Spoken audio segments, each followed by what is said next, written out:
Good morning, everybody. How are you? I hope you will be fine.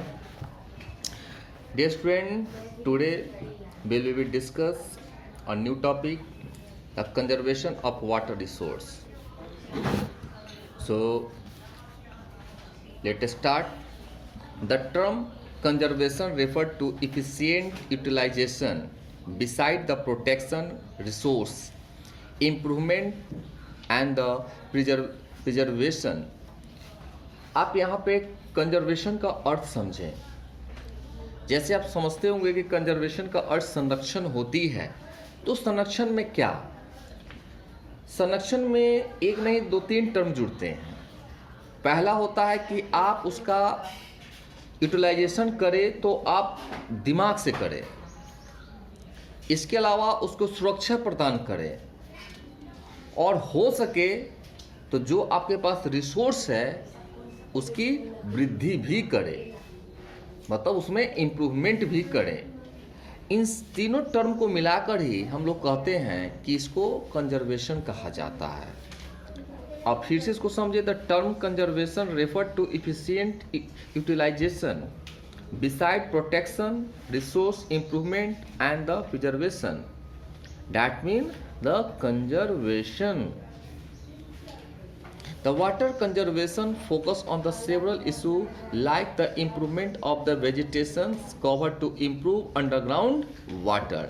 अगर हम जल संरक्षण की अगर बात करते हैं तो सबसे ज़्यादा ज़रूरी है कि आप ज़्यादा से ज़्यादा पेड़ पौधों को लगाएं, क्योंकि ये पेड़ पौधे क्या करते हैं कि जल को सोख कर भूमि के नीचे भेजने में महत्वपूर्ण भूमिका निभाते हैं।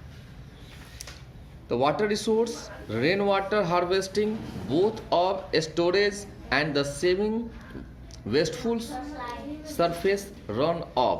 और इसमें आप रेन वाटर हार्वेस्टिंग को भी एक महत्वपूर्ण कड़ी में शामिल कर सकते हैं, जो कहीं ना कहीं से बारिश को पानी को अंडरग्राउंड वाटर के रूप में तब्दील करने का काम करता है। Following step can be taken to conserve the water resource. कुछ ऐसे कदम हैं जिसको उठाकर हम लोग जल संरक्षण कर सकते हैं। First, grow different type of natural vegetation to slow down the surface runoff. In this way, underground water storage can be improved.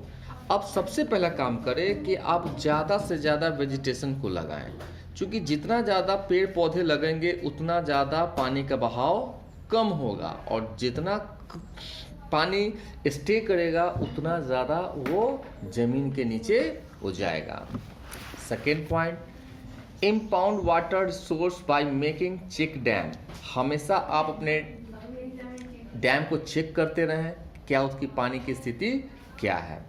Rain water harvesting technique can also be use to save surface run off. इसके अलावा आप rain water harvesting का उपयोग भी कर सकते हैं बहते हुए जल को अंडरग्राउंड वाटर रिचार्ज के रूप में।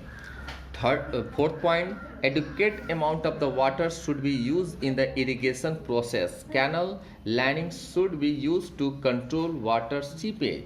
इसके अलावा आप अगर उचित मात्रा में अगर आप इरिगेशन में पानी का इस्तेमाल करते हैं तो इससे भी अंडरग्राउंड वाटर रिचार्ज होती है। जैसे आप कैनल बनाएं, एक लाइनिंग बनाकर कैनल का इस्तेमाल करें जिससे कि आसानी से पानी का सीपेज रुके। In arid region sprinkle drip और trickle irrigation method should be used in agriculture activity. जहाँ पे कम बारिश होती है या जो सूखा क्षेत्र हो वहाँ पे खेती बाड़ी के लिए आप या तो स्प्रिंकल सिस्टम का प्रयोग करें और नहीं तो डीप और ट्रिकल इरिगेशन का इस्तेमाल कर सकते हैं, जिससे कम पानी का इस्तेमाल हो और अंडरग्राउंड वाटर तो सेव रहे। Recycled water should be used as the coolant in the industry. उसके अलावा इंडस्ट्री में उपयोग करने के लिए आप पानी का रिसाइकल करें। At home we should also check the wastage of water. आप घर में भी हमेशा इस बात का ध्यान रखें कि पानी की बर्बादी तो नहीं हो रही है। Wastage water of kitchen and the washing can be use for the garden and toilet. और जो वेस्टेज वाटर जो होते हैं जैसे किचन से या धोने के बाद जिसका वेस्टेज वाटर होते हैं, आप उसका इस्तेमाल गार्डन में या टॉयलेट में कर सकते हैं। Thus every in the house need to use water economically. और आप प्रयास करें कि आप घर में पानी काफ़ी समझ से करें और इकोनॉमिकली करें। In this way water resource can be conserve and the manage effectively. और इस प्रकार से अगर हम सारे कदम उठाते हैं तो हम जो जल स्रोत हैं उसको निश्चित रूप से संरक्षित कर लेंगे, प्रभावित तरीके से उसे हम संरक्षित कर लेंगे और उसे बचा लेंगे और अंडरग्राउंड वाटर रिचार्ज भी कर लेंगे। तो आई होप स्टूडेंट कि you will be understand the today topic. If you have the face the any issue and problem you may ask questions right now. Thank you, have a nice day.